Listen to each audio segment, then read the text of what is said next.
Hey everyone, welcome back to the All Music Matters in That podcast. I'm your host, Brian. Today I welcome a special guest. We got Ian Sallese, a fellow Pennsylvanian. How you doing, brother? How you doing, man? Not too bad. And we should also mention that he's actually, I want to say first DJ, because I've actually interviewed a couple people out of the rap and hip hop scene.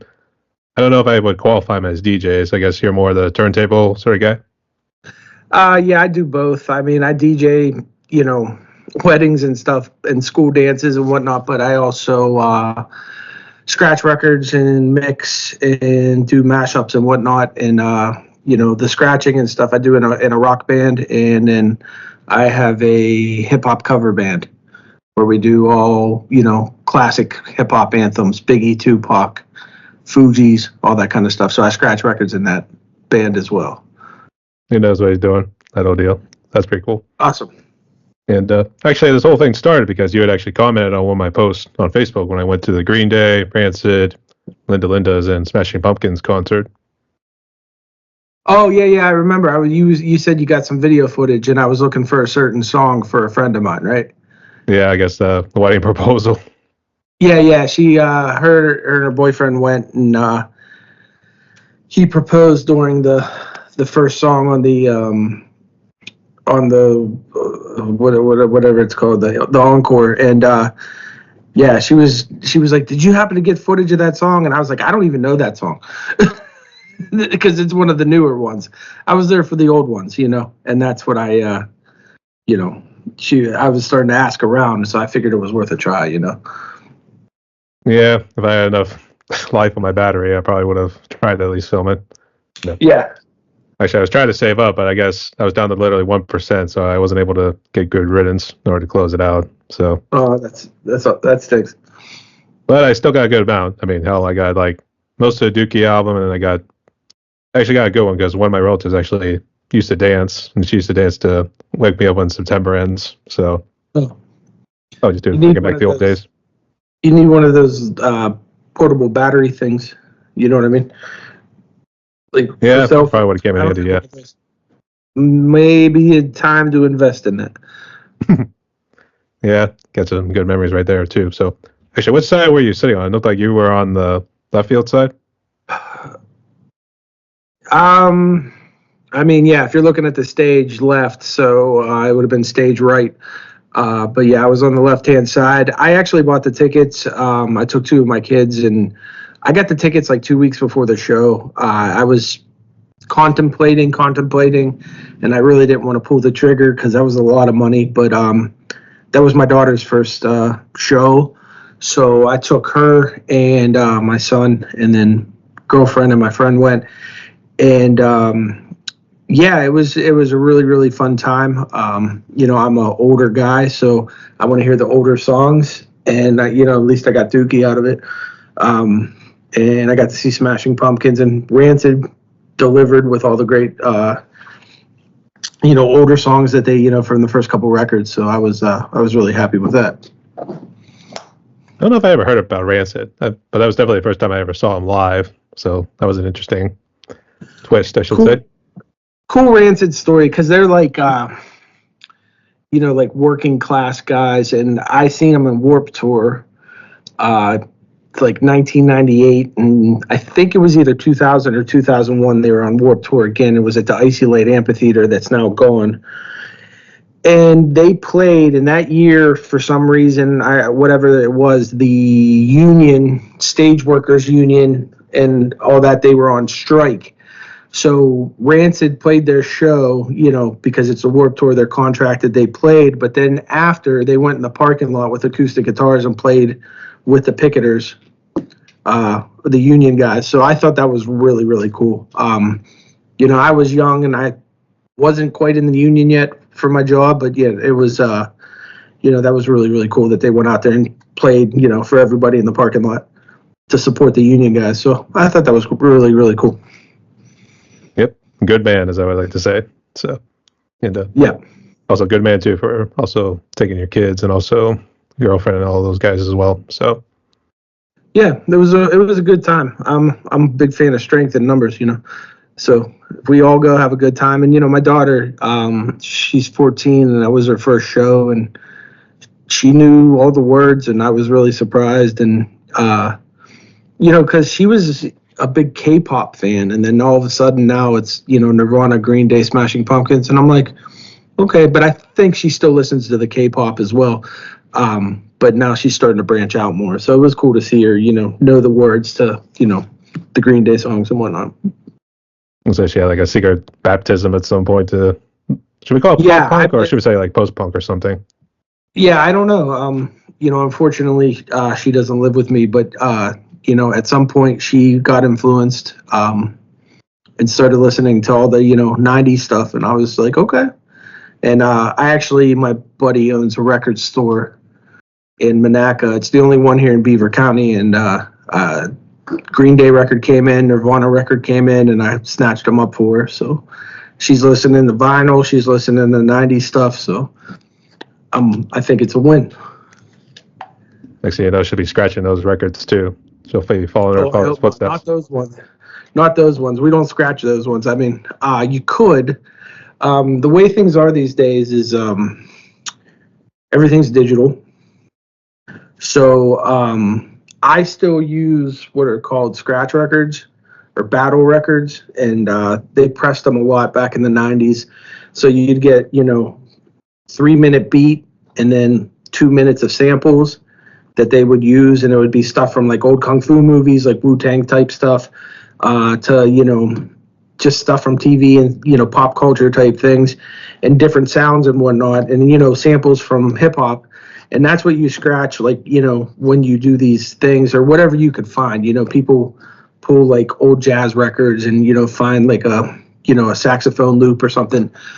But these days, with it being digital, you could use a program called Serato, and you get a record called a control vinyl, and it turns the mixer, the special mixer that has like this interface program in it, turns the control vinyl, turns any MP3 into a scratchable sound. So you could scratch, I yelled into my phone, uploaded it into my computer into Serato, and I was able to scratch my own voice.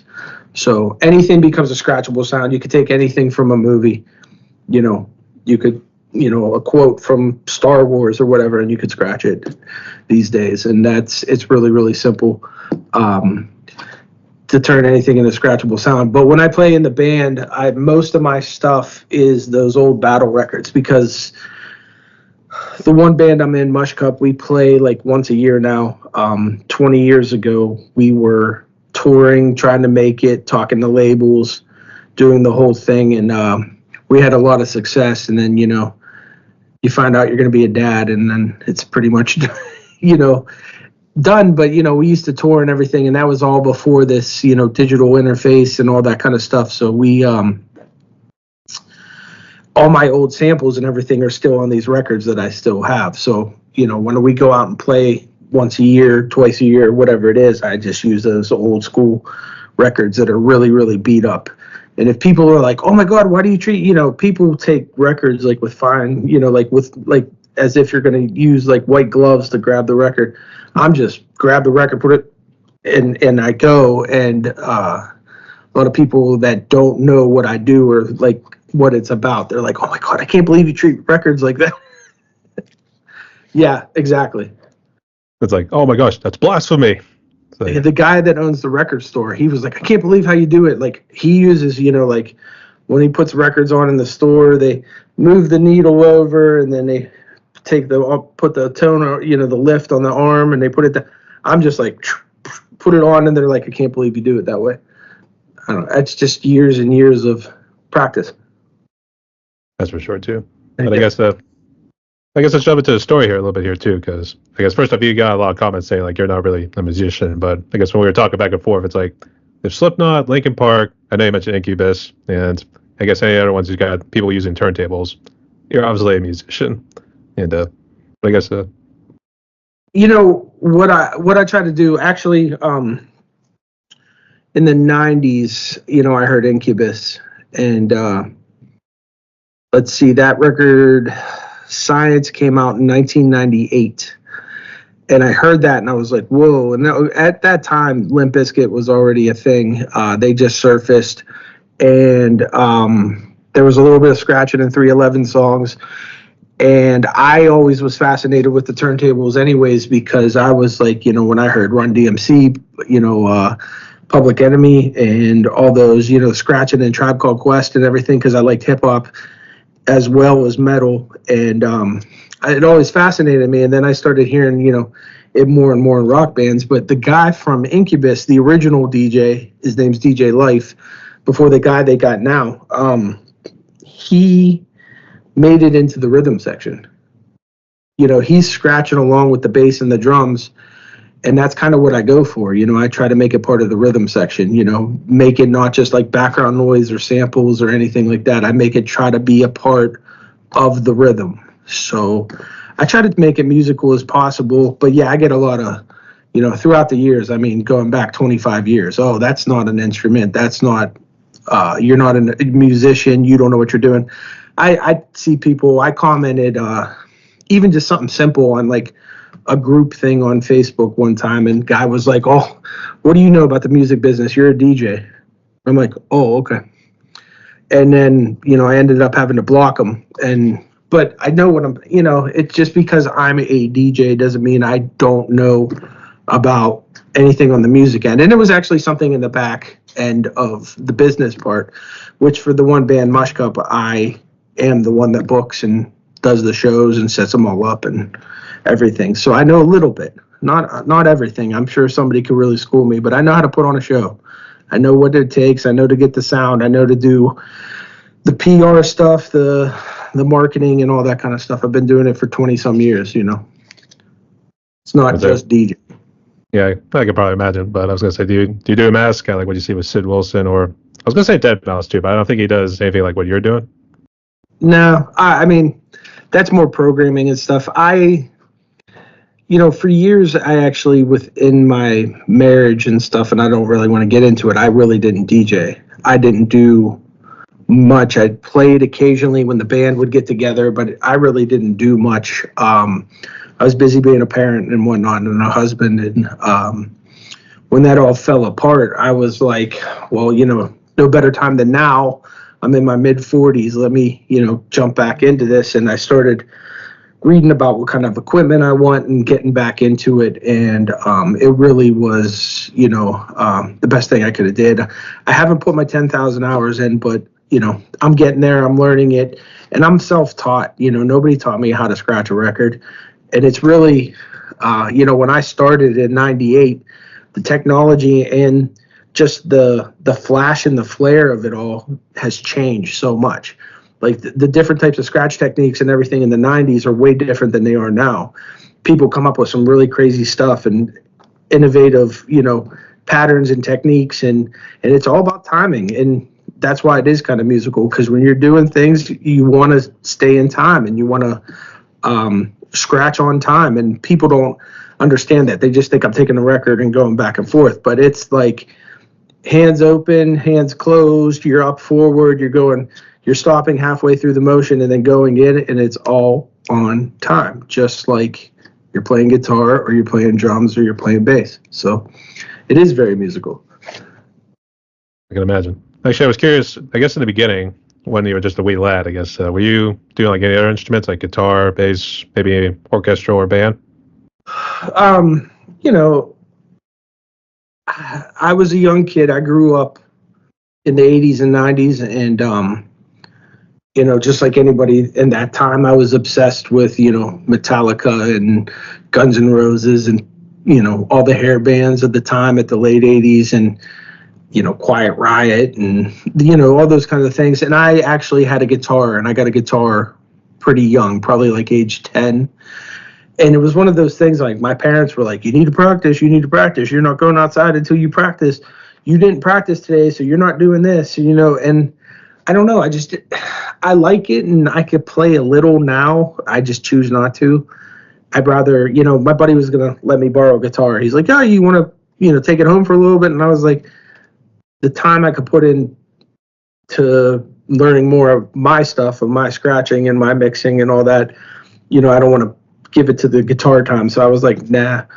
But yeah, I could play guitar a little, and I started out playing guitar, and I remember I bought with my own money. I had to paper out as a kid, and I bought a Telecaster, Fender Telecaster, and I sold it to a friend probably like when I was 21 or something like that. And, who knows if he still has it or not, but I could play guitar. I always wanted to be a bass player, but I just never learned. I'm really, like, most bands I like are very bass driven bands, like bands, I mean, this is extreme, but like Primus, but like bands like Deftones where the bass is really high, or a lot of these like stoner metal bands like Fu Manchu and stuff, they're really, really bass heavy bands, or Faith No More behind me here. That's another one that, so I'm really obsessed with like bass as far as the instrument, and I just never learned it. I just put my time into the turntable. So in terms of bass wise, I think you would have loved like Mudvayne with like Ryan Martini, those sorts of bands. I don't know if you ever got to like new metal. No, I mean some new metal. I never liked Mudvayne. My buddies opened up for him back at Metropole years and years ago. Actually, the guy. So I mentioned the hip hop band. They're called Fistful of Ballers. The bass player is a guy named Brad, and Brad had a band called Gutterfly back in the 20 years ago, and Gutterfly opened up for Mudvayne at a Metropole in the early 2000s, and now I'm in a hip hop cover band with them, so it all comes around full circle.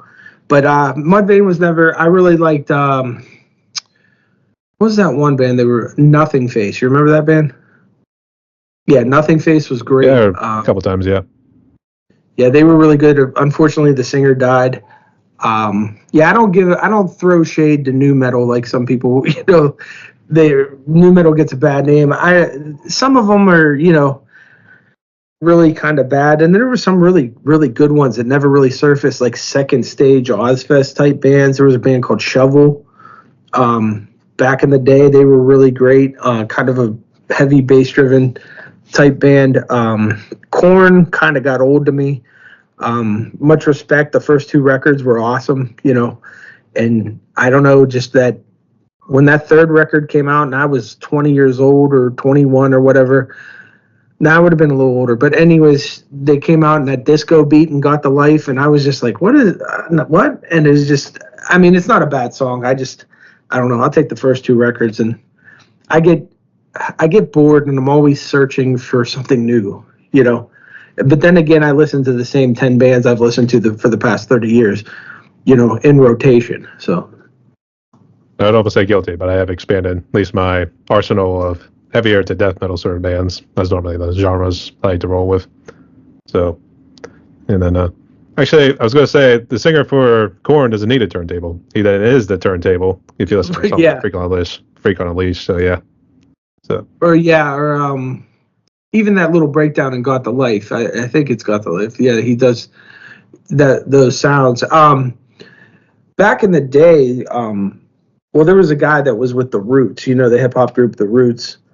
His name was Rozelle? But he would do stuff with Mike Patton from Faith No More, and they had a band called Peeping Tom. And he was a voice guy, and he did the turntable and beatbox and everything like that. The Peeping Tom stuff, if you don't know that, you should just check it out. It's really, really good.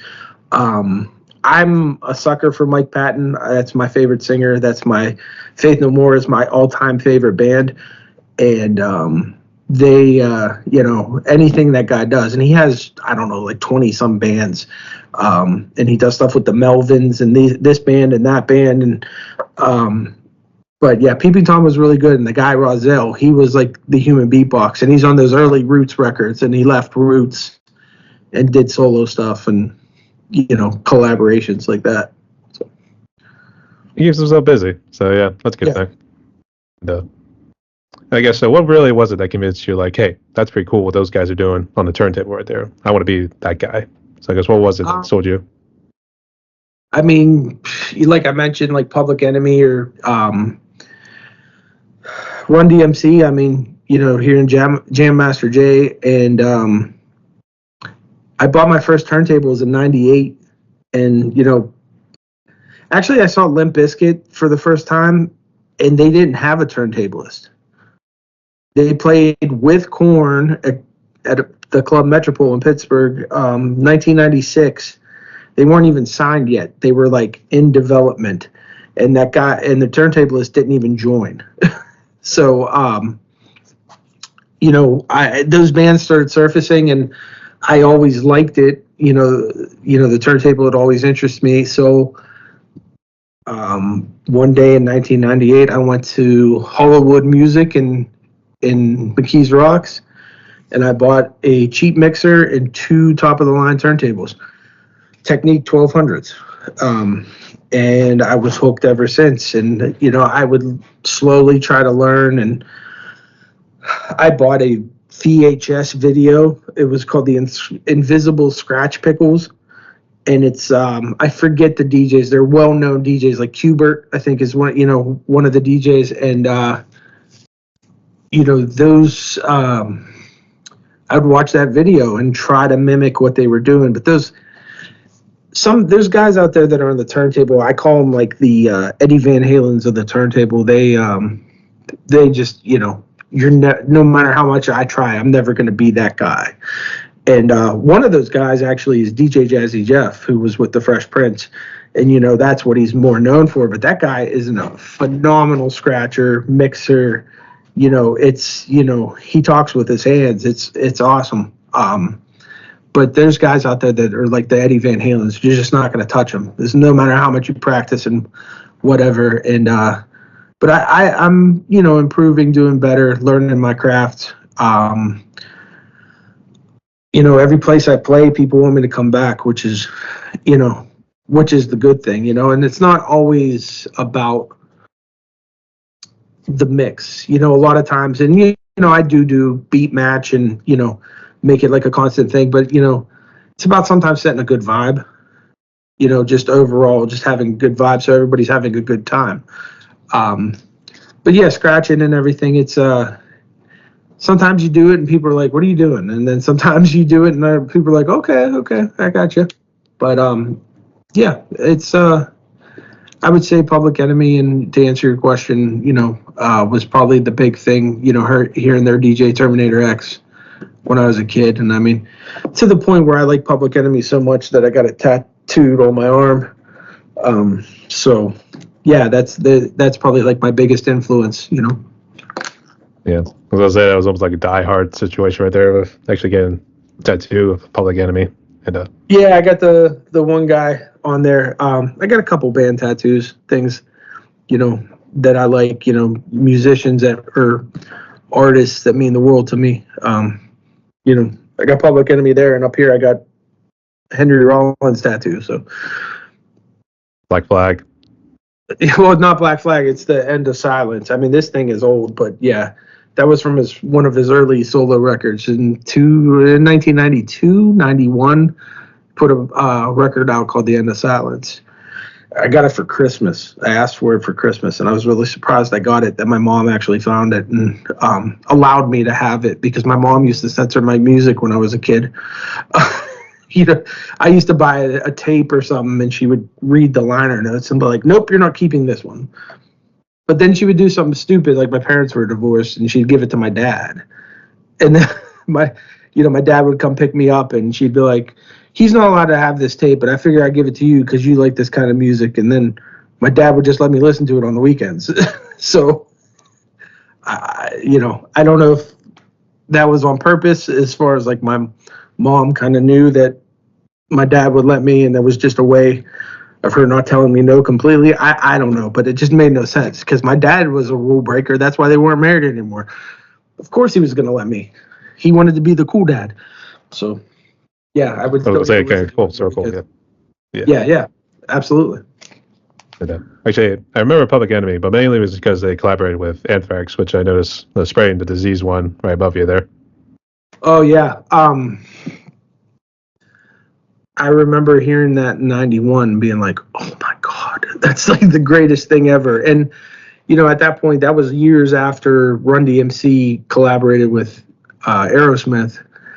And that was great too. But Apocalypse 91 from Public Enemy is probably like in my top 3 favorite records. I could listen to it from start to finish, but yeah, at the end, it's the collaboration. And then my band, Mush Cup, we just did our yearly show. We did it here in Beaver County. We had over 300 people. And to close off the show, we ended with Bring the Noise, the Public Enemy Anthrax song. And yeah, the place went crazy. I put there's video of it. I posted it. It's I was really, really happy. And my singer didn't rap it. I rapped it. And I don't know, like, it was just one of those things where I've been listening to that song for 30, however many years it is, 33 years now. And, I was like, I know those words, no problem. I've sang it in the shower. I've sang it in the car. So we ended with that, and that was pretty awesome. I was really, really happy with that. Yeah, that must have been pretty killer. But I guess, when did you decide? Because you say you jumped in 98 and would be like, let me try this as like a hobby at first and see where it goes. Was that what you initially wanted to do? Yeah, it was just a hobby. I never really knew what I was going to do at that time because, again, I was self-taught. And I was like, well, maybe I'll join in a band. And then 99, there was a hip-hop band from Pittsburgh called Grand Buffet. And I don't know how old you are, if you know any of these old bands from Pittsburgh or anything like that. But so Grand Buffet was actually kind of big. They actually have toured Europe. They've toured the United States. They toured Canada. They were a 2-piece hip hop band. And I was friends with them. I became friends with those guys. I met them in like 96, and they had a couple records, they had a bunch of records, but they were two, kind of like nerdy white dudes that put out really funny hip hop type music, but it was really intelligent. But yeah, it was goofy. So I was friends with these guys, and I started messing around, and the one guy, he called himself Lord Grunge, and Lord Grunge, his name's Jared, but Jared handed me a cassette tape, and it said, do your homework. And I never did my homework. I just thought because I was friends with these guys, I was going to be along for the ride. And they ended up getting another DJ and moving on, and eventually like opening for somebody named Wesley Willis. I don't know if you know Wesley Willis. He was one of these, he was signed by Rick Rubin and put on American Records. Wesley Willis was a schizo guy that was like homeless, and he had like a Casio keyboard, and he would busk. He would have his keyboard on the street, and he would hit a preset, and he would say whatever came to mind. Rick Rubin signed him and changed this guy's life, and he came to Pittsburgh, and Grand Buffet opened. And the manager loved Grand Buffet and took him to Europe, took him to Canada, took him all across the United States. And, I was left behind, but I didn't do my homework. I didn't do what I had to do. But in 2000, I started practicing, getting a little bit better, and doing my thing in this band Mush Cup that was around here that I knew who they were, but I didn't know any of the guys personally. They put a ad in the Rock and Roll Reporter, which was an old Pittsburgh free magazine.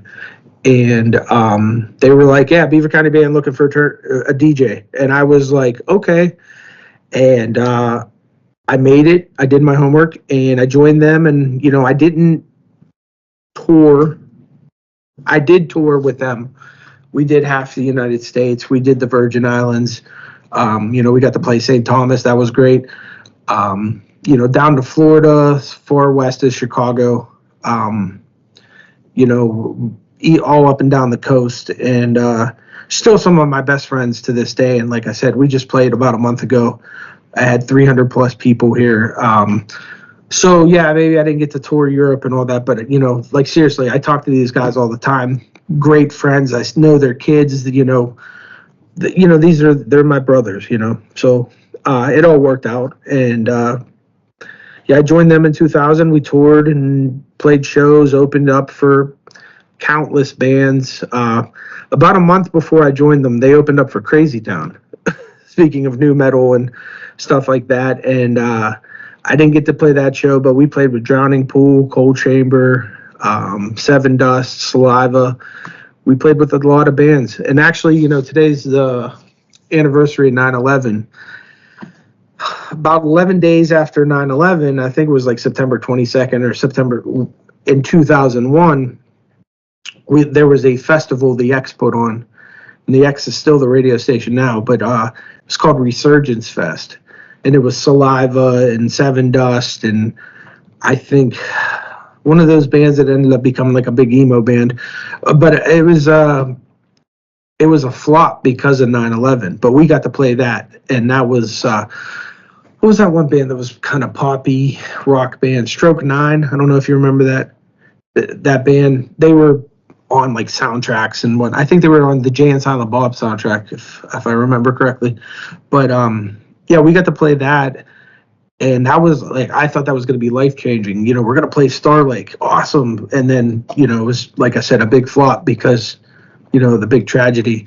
But we did a lot of great shows. Put out a couple records that are now streaming that you could still get, and yeah, like it all worked out, and I didn't need to make it, so to speak. I got really great friends out of it. We make music. We're happy playing our once a year or whatever.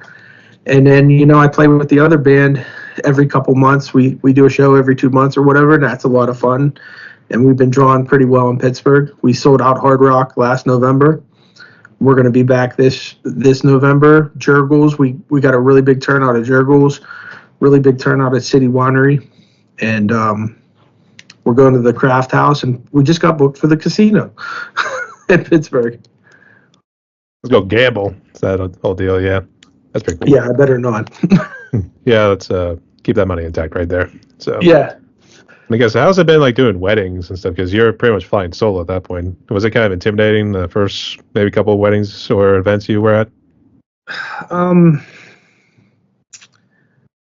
Weddings are weird because, like, you have to follow that. You can't judge a book by its cover, because every time I walk into a wedding and I'm like, these people ain't dancing. And those are the ones that, they boo me when I shut the music off, because the venue's like, okay, we're done. We have to cut this party off. And,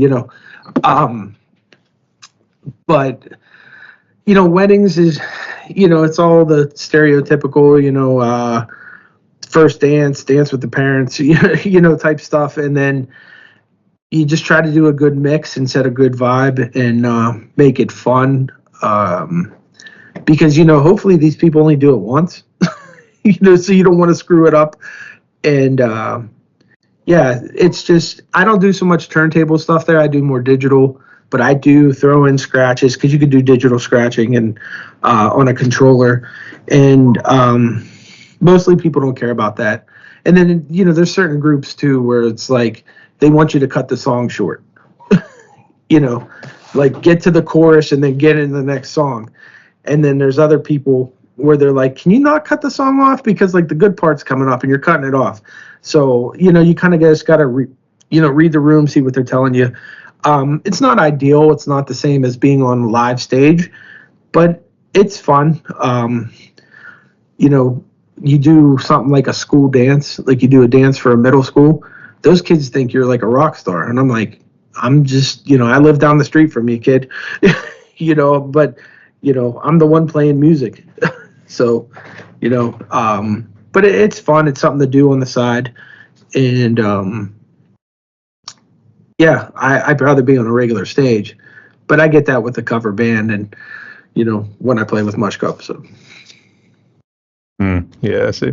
I was going to say, when you said stereotypical at first, I was thinking like the whole thing of the mother-in-law being either the Karen or the devil in disguise. That's what you probably like to say. But sometimes, I don't know if you have a story though. So, but I mean, one time I did a wedding where this couple, they were young, and it was actually a friend of mine's niece, and I was, doing them a favor, and I walk away and from my booth, and I got music playing, And I'm pretty much telling the bride and groom that we need to move the night along because it's dinner's over. We have to keep going now. And then all of a sudden, like with my mellow, like dinner music, I hear actually DJ Jazzy Jeff. And I'm like, why am I hearing this? And the bride's brother went on my booth and started. He was like, I used to mess with DJ stuff. He's like, come on. And then I was like, you got to not touch my stuff.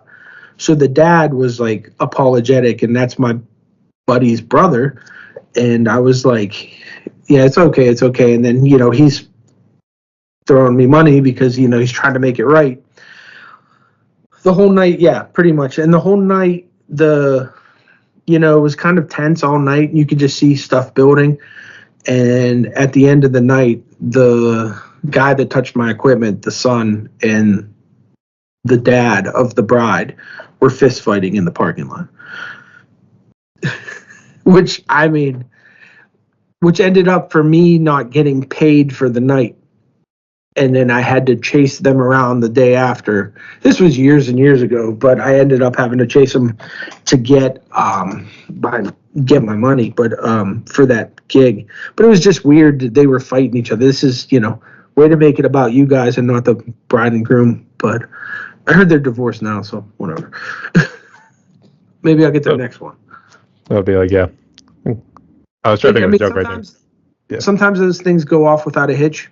They're fun, people dance, and they're like, make sure you take cookies home, and that's great too, because I get to I get to go to the cookie table, and that's a Western PA thing. Not too many people know about that. When you go to weddings, there's cookie tables, but I guess when you go to other parts of the United States, no. So, yeah, I get the free cookies. That's great. I'd be grabbing whatever I can, to be honest, there too. I don't care if it's getting it to go right there. I'm looking for that mashed potatoes or something. So yeah, putting it in the jacket pocket. That whole deal, yeah. Actually, no, it's like an inflatable, like, I forget what brand of jacket it is, but it's like one of those brown sort of leather ones you used to like wear back in the day. So it's like the cops like try to stop you first, be like, freeze. It all spills out over the place. Stuff would fall out. Yeah, that's awesome. I've been drinking, officer. So yeah. But actually, it kind of does lead into this question right here. I guess how bad was COVID for you? I guess when it really took off, like there in March. I mean, really not, because I really didn't have anything booked at the time. And that was like when I was in my marriage, and not to get into it, we had some medical issues in the house, and, so it actually didn't really affect me too much. But I know a lot of people that were playing that couldn't play anymore. And, all my DJ friends, because I have DJ friends, and it's not like we all stick together, but, there's guys I know that DJ, and, they were losing their, everybody that was booked for weddings or the prom. I actually had a wedding booked for a buddy of mine and had to cancel. We did it, but we did it the following year, so it just pushed everything back. But it didn't, as far as music playing, didn't really affect me that much because I wasn't doing too much at the time. But I know people that were playing, and the dependability, plus it's just the fun. Even, my friends that play in bars every weekend, that was gone, and now, and I got to see them be miserable, and that wasn't fun. But yeah, as far as personally affecting me, it really didn't. It was nice to just stay at home and not have something to do, because I'm always running, especially with a life with how many, my kids and stuff, we were always running and doing something. So just to get a break was okay to me, but I know it didn't work for everybody. But now, everything's fine. We go out. I actually go to too many shows probably now that I'm free and, not married anymore. I probably could do too much, but was at a show last night. I was going to go tonight, but I just didn't want to spend the money. I was going to say, yeah, I checked out some of your stuff on there on Facebook outside of the concert that I saw you at there. There was also, I guess, some other ones. I guess, who else did you go see? Was it Rob Zombie or something? Yeah, I went to that last week. I've never seen Ministry. I've been a Ministry fan since 92 when Psalm 69 came out. And I never got to see him. So I really, when my friend she was like, "Hey, I got an extra ticket, and I'm going to have a couple drinks. You want to drive?" And I'm like, "Yeah, sure," because I'm a non-drinker. I'm straight edge. I never done anything, so I'm usually the designated driver. So, and usually what that means is I get a concert ticket out of it. So, and everybody gets home safe. So I went and saw Ministry. I went and saw Clutch last night in Fu Manchu, and that was a lot of fun. Tonight was Descendants, and I've seen Descendants a lot, and I would have loved to gone, but just didn't want to spend any more money. And I'm sure there's going to be stuff coming up, or I've been actually going to Cleveland and other cities seeing some shows when I can. I took my son. He's 22. He was one of the ones that went to Green Day, but the month before we went and saw Foo Fighters in Cincinnati, and they're in the news now. So yeah, it's a good deeds that actually he was doing. I don't know if did he do anything else recently? Because the last thing I saw with Dave Grohl was he feed a bunch of homeless people doing a big barbecue or something. Yeah, well, you saw him in the news yesterday, right? I did not know. I wasn't really paying attention. So okay, well, it's kind of genius that you don't know this because this is great marketing. So he released yesterday that he had a child out of wedlock with another woman. And everybody's like, "Oh no, not him," because everybody he's like America's sweetheart. But he announced it, which is, he got out in front of it before somebody announced, he announced that, "Hey, I did this and I'm trying to regain the trust of my wife and family and blah, blah, blah." But the pure genius, and this is just my stupid mind, he released a statement saying that he had a woman or, had a kid with another woman. And he did it 3 hours before the debate. So it went away because after he announced it, everybody was talking about the debate. Nobody was talking about Dave Grohl. So pure genius, marketing genius. If you ask me, I don't agree with, cheating and, all that kind of stuff. But if you're going to announce it and you announce it right before something major, so people are still talking about the debate today. People are talking about 9/11. And so he announces it right before, other major news, and he gets forgot about. So, that's just water under a bridge, yeah. Well, I mean, his wife ain't forgetting, and that's the only one that matters. So, oh, it's not like a Sopranos incident where she's throwing all the stuff out the window now. So yeah, I never watched that. I should probably watch that. It's a good show. You can at least pull some quotes out of it too. So. Oh yeah, scratch some quotes out of it. Yeah, I never really got into that. Log off. That cookie shit makes me nervous. So yeah. What's that? One of his quotes was, because I guess the one guy was doing stuff with like stocks and something, and the main character Tony Soprano, he's like, "Log off. That cookie shit makes me nervous." So. That's awesome. Yeah, I'm gonna have to check that out. I always say I'm gonna watch this and that, and I never do. Well, say brace yourself. It looks like they kind of go a little heavy with some of the homophobia at times. So, well, I mean, that show is 20-some years old. Things have changed a lot, thankfully, since then. I mean, you go back and watch TV shows and stuff from the 70s, man, and you can't say those things. Even comedians that were adored like Red Fox and stuff, you just can't say some of those things that that they say back then. So yeah, I mean, I take it all with a grain of salt and understand that was the times, and I'm just happy that we moved forward from those times. It was pretty much just meant to be like a nice build up with the show, but I think the problem is it kind of takes away the authenticity in a sort of way, because if you think of movies like American History X, I don't know if you've ever seen it, but yeah, I'm familiar. Yeah, I mean, that one, I'll say that one was intense. That one hit pretty hard. I will admit that. Yeah.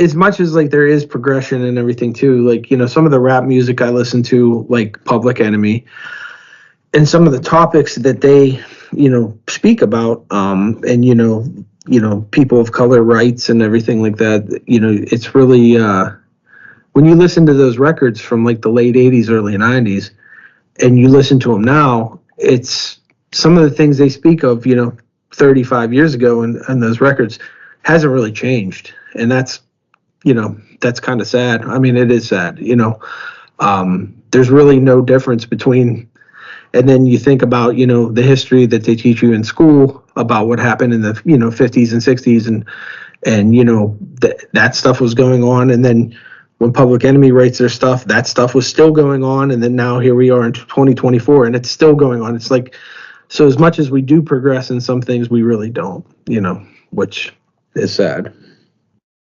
But they'll just make a new face. Yeah. Yeah. It's just, some of those topics are still relevant today.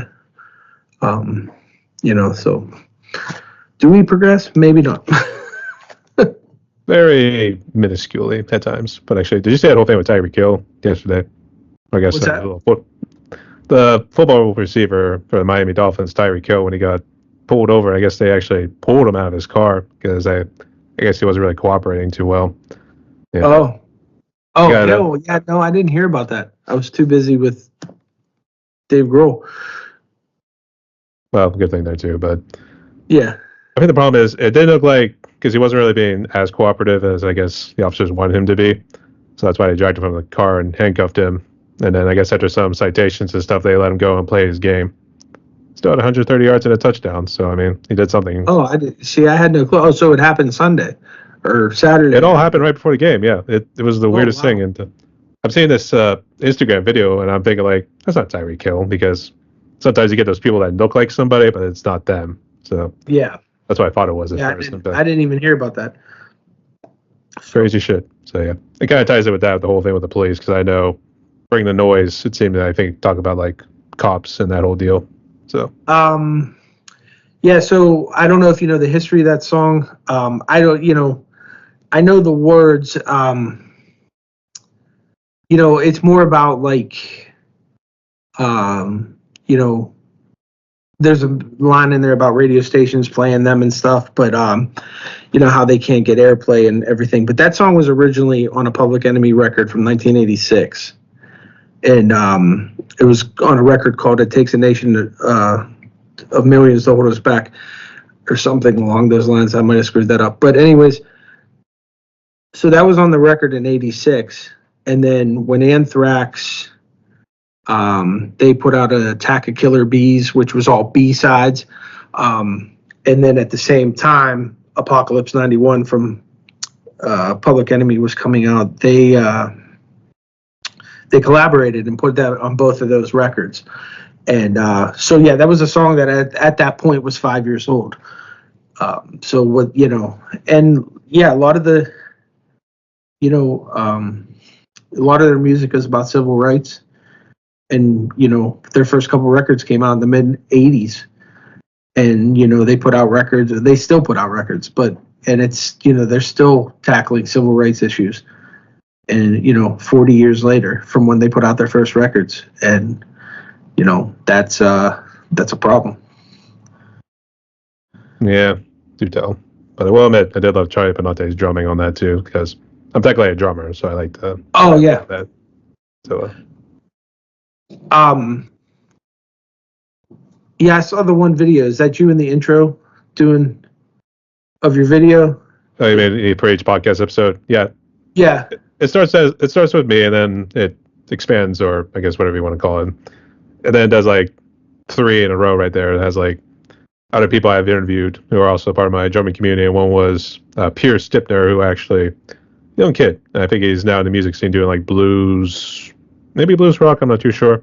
But he was really big with like Jimmy Adler and like Billy Price, those sorts of guys. So I'd say outside of that, yeah, it was mostly all drummers, yeah. But they were all people I had interviewed in the past. So yeah. Yeah, I saw the one with Danny. I know him. And yeah. And I know him from back in the day from like when I played, or when Mush Cup was actually doing something. There was a bunch of guys that were having bands and stuff out of like the Robinson Airport area, all that, and he was part of that whole crew and clique. And that's somebody I completely forgot about. And then years later, I'm like, oh wait, I remember you. But him and I talk every so often. We talked about possibly there's this thing. There's this. I don't know if it's like I don't know what they call, but it's called like Make Sure You Have Fun. I don't know if it's like a production company or something, but they do these drummer versus DJ battles, and what it actually is a drummer and a DJ team up, and then they battle against other drummer DJ people, and I forget what they call it, but it's kind of neat. And I think they had one recently. They usually hold it at like Spirit Hall up in Lawrenceville, and him and I talked about doing it, but I don't know. I'd like to do it. It's a really, really cool thing. It's called Crash the Decks. That's what it's called. But yeah, if you get a chance, look it up. It's they do the drummer and the DJ work together. They come up with a routine, however 10 minutes or whatever. It incorporates drumming, scratching, the DJ's laying beats, mixing, and doing the whole thing, and the drummer's incorporated into it. And I've seen all kinds of different things where they're taking new metal songs, or they're taking one DJ drummer combo did Pantera, but then they make they do part of like 5 minutes alone, and then they mix it in, and then they even throw in old school classic hip hop, new hip hop, but it's a really cool thing. It's a really cool dynamic. And Danny and I talked about doing that before, but just never surfaced. And I mean, part of that is probably more my confidence of wanting to do that.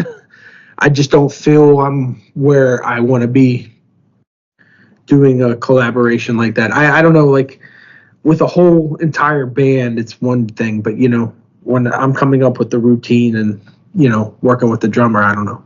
I'm sure I could do it. I just hesitant right now. Need some confidence boost. Yeah. Yeah, I mean, I'm getting there. I'll get there.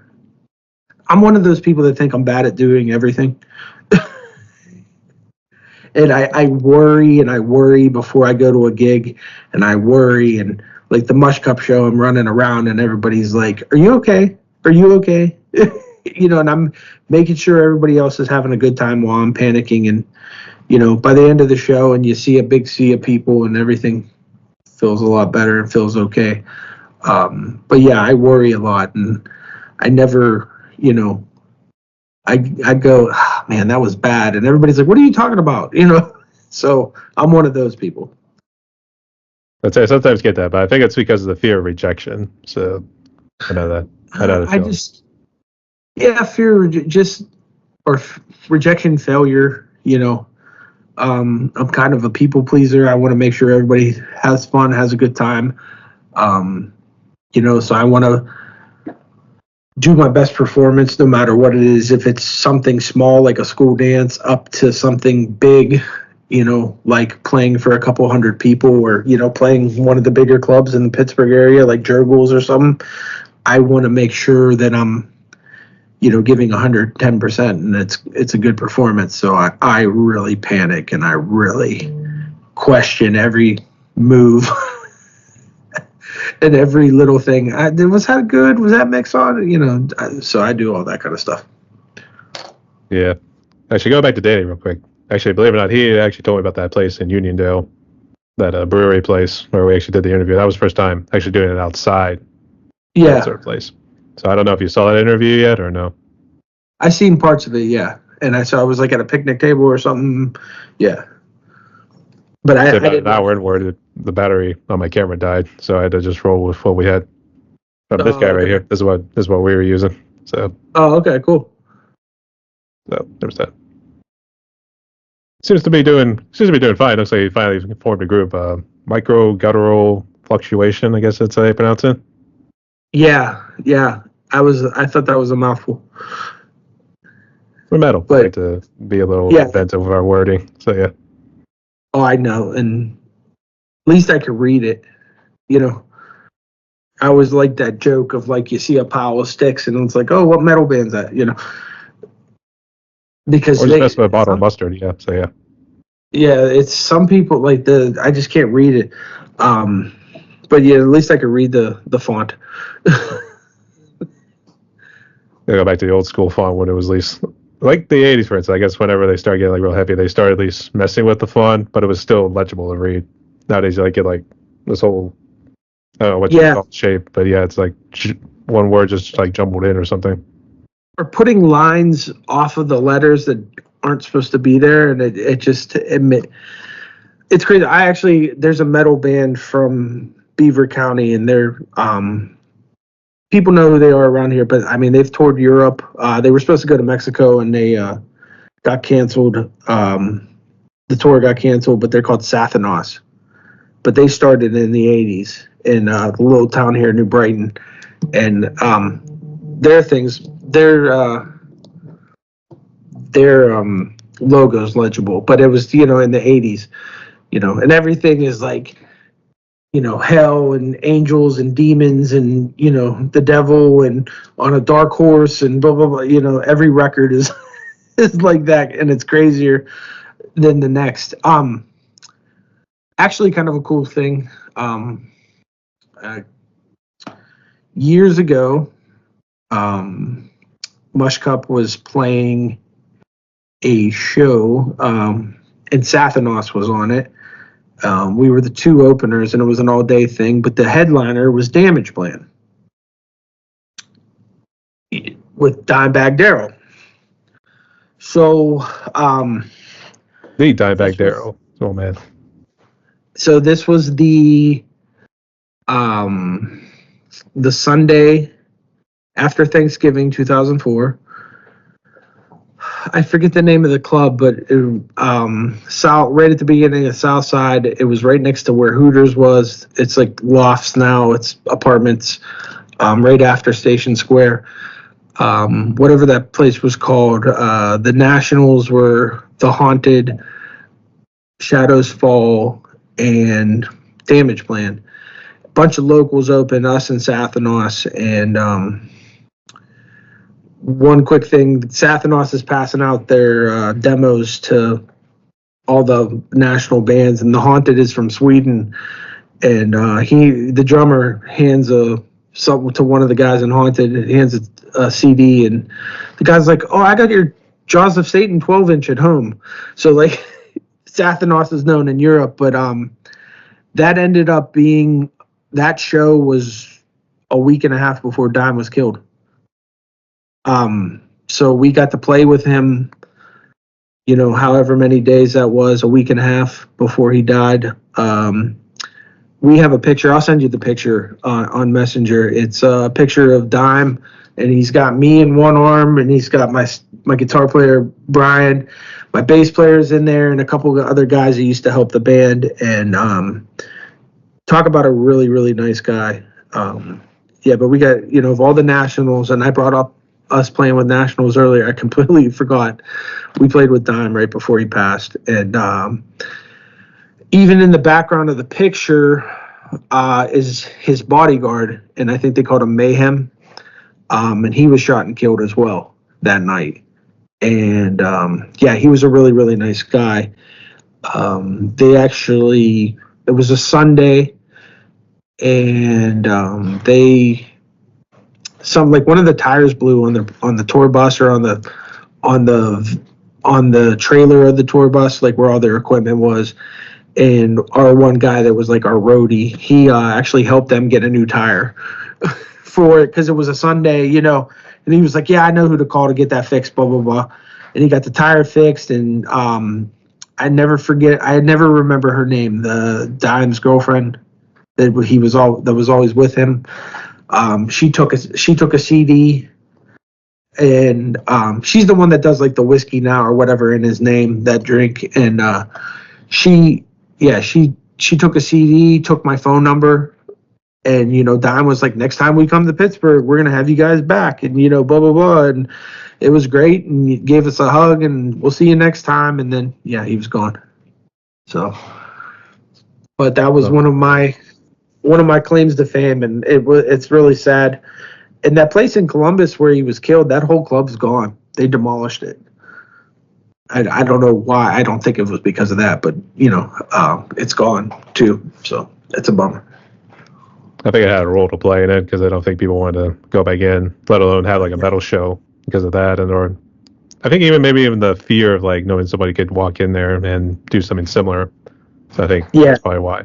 So just so stupid and senseless. I mean, I don't understand what the point of taking somebody's life is in any scenario, let alone because your favorite band broke up or whatever that guy's reasoning was. But that was we got to play with him. Really, really, really nice guy. Actually, was his birthday just was in August or something. So I always like to post that picture and say I got at least one day to hang out with him. That was cool. Yeah. It would have been nice to get maybe a couple more days out of him, to be honest. So yeah. Anyway, but that's real cool. So that'd be actually cool because I normally always ask for a pic to use for the opening credits. So that'd be something to use. So. All right, yeah, I'll send that to you. Yeah, it's a young version of me. I had dreadlocks. I used to cut the sleeve off a shirt, like an old shirt, and I would put a sleeve and then my dreads, and I look like a little pup. But yeah, we got to play with Dime. Yeah, I'll send you a couple pics, but that's the one I'm most proud of. So. Absolutely, that's pretty badass there too. So thank you so much for sharing that story. And Dime and his brother Vinny, may they rest in peace. So yeah. Actually, speaking of which, I do know a friend out of Canada. His name's Eric, and he's real big into Pantera too. So I think that'd be an interesting story to share with him. Hopefully, he sees this at some point. So I'll make sure. That'd be awesome. Yeah, be great. But I guess have you upgraded your music? Because I know you talked about way back in the day when you bought your first turntable and everything there too. I guess what do you got rolling now? The mixers. You keep on updating because the interface system with the using the computer and whatnot. But the turntable, they don't make them anymore. They were remaking them, but the company Techniques, there was a turntable called Techniques 1200, and they put out the 1210s, which were just a black, because the 1200s are silver. The 1210s were the same turntable. There's a whole bunch out there. Everybody likes something different, but the 1200s were like the Cadillac of scratching turntables. And the Audio Technica kind of gets close to that, but nothing beats the Technique 1200. And I still use those. I use the 1200s. They're direct drive. They're not belt driven. They're direct drive turntables, really just easy to move back and forth. They're something, I would have to definitely look it up for the exact number, but there's something like 36 pounds a piece. They're really heavy duty. What I have for my equipment is called a coffin, turntable coffin, and it really is because it's like 200 pounds. It's like 3/4 inch plywood built out of it, plus it's got the the metal trim and the finish on it, and then you got these two heavy turntables in there with the mixer, and then it has a little tray to put your laptop on it and everything. And needles have really changed. I don't know what kind of microphones you use, but the company Shure, that's really big in microphones. They used to make these needles and cartridges called M44-7s, and they quit making them. And that was when I wasn't really playing, doing anything, and people were scrambling. Like, they were buying them up. And I have DJ friends that bought, 6 or 7. And now those things are going, for a couple hundred a piece just for the needle. But there is a company out of Japan called Gico, and Gico makes a replica. And because I don't know if you mess with vinyl or have turntables or anything, but your needle wears out. Audio Technicas, they wear out. The needle wears out. the G-Co's, the Shure 44.7s, they last. I could get a couple years out of them scratching, and I mean even longer. You know, sometimes I just switch them out just because it's starting to feel a little muddy or whatever. Because you know you're going back and forth on that on the stylus, and it you know it's stress on it, and it's, you know, strings wear out, drum heads wear out, you know that. So it's the same concept.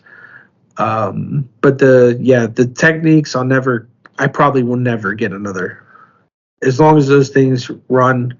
My buddy took them and fine-tuned them a little bit. We put grounded wires in there. So, you know, with turntables, you have RCAs and a ground wire. Mine are just grounded RCAs, so we upgraded them a little bit, and so I never have to worry about that. And those G-Co's, I'm actually got one on back order. It's been on back order now for months.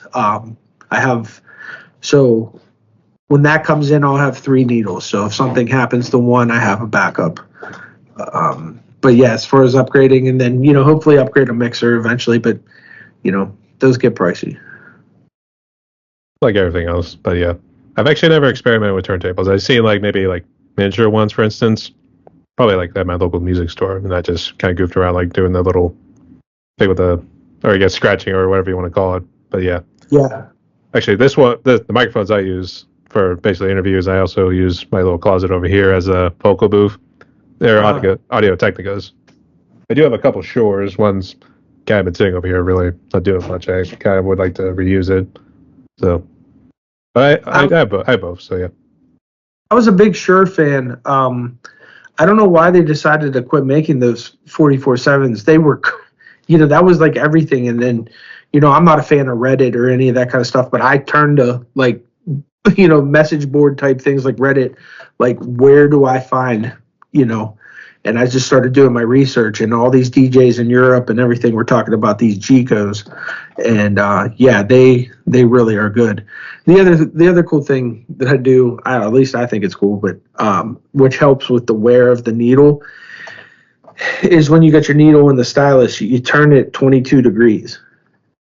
So you turn it in from the head shell, you turn the whole stylus in the cartridge, you turn it 22 degrees, and that kind of makes a straight line, and it gives you more wear. It like wears less. So that's a little thing I learned from somebody years and years and years ago. Actually, it was the guy that they picked for that band Grand Buffet when I didn't make Grand Buffet.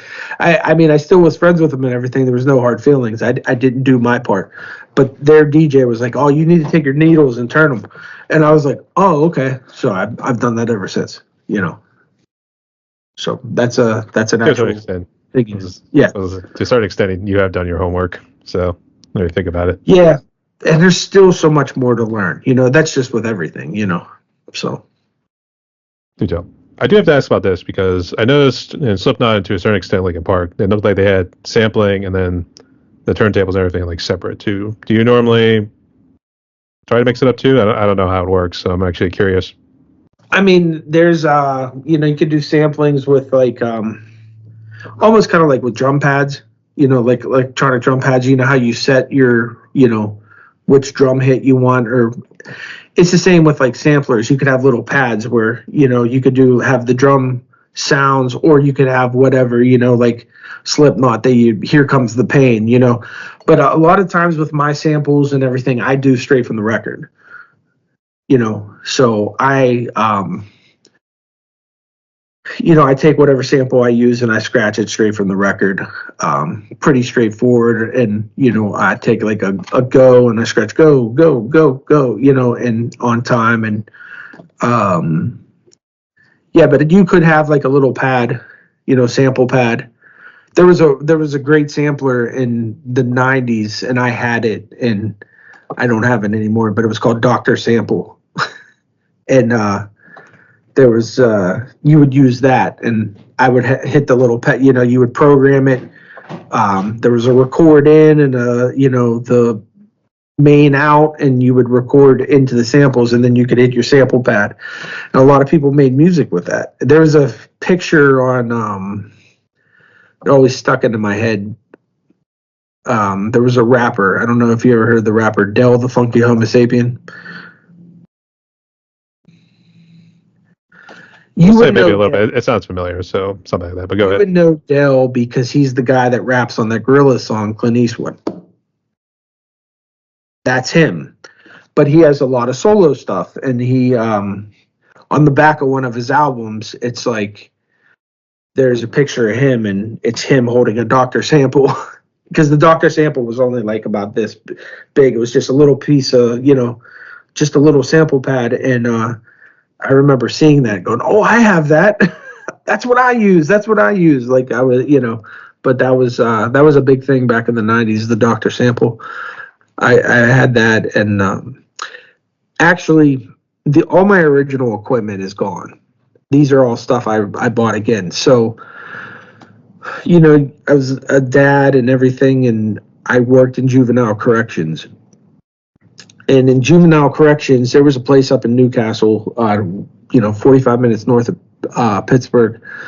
That's where I worked, and every kid thinks he's going to be a rapper. I mean, honestly, these are street kids. They're inner city Philly, inner city Pittsburgh. It was all from the state of PA. And, these kids think they're going to be rappers, and I wasn't doing anything with music. So I talked to the director, and I was like, hey, I'm a turntable guy. I can make beats. I could show these kids how to do it. And they thought it was great. So I eventually sold my turntables, my Dr. sample. I had a beat machine, and I sold it to the state because it was a state-run facility, and I used to show the kids how to make music. And they would, get a CD when they left. They would get to record their vocals. I actually had the state buy me Pro Tools, and they had computers, So I uploaded Pro Tools on the computer. They bought me whatever chords I need. There was a keyboard there. And me and these kids in the juvenile system would make music. And I still have all those songs on my computer to this day. And actually, about a month ago, a kid from, I would say probably about 2011 reached out and was like, hey, I've been looking for you everywhere. Do you still have those songs? And he knew all the names of the songs, and I was able to, Dropbox them to him, kid from Philly.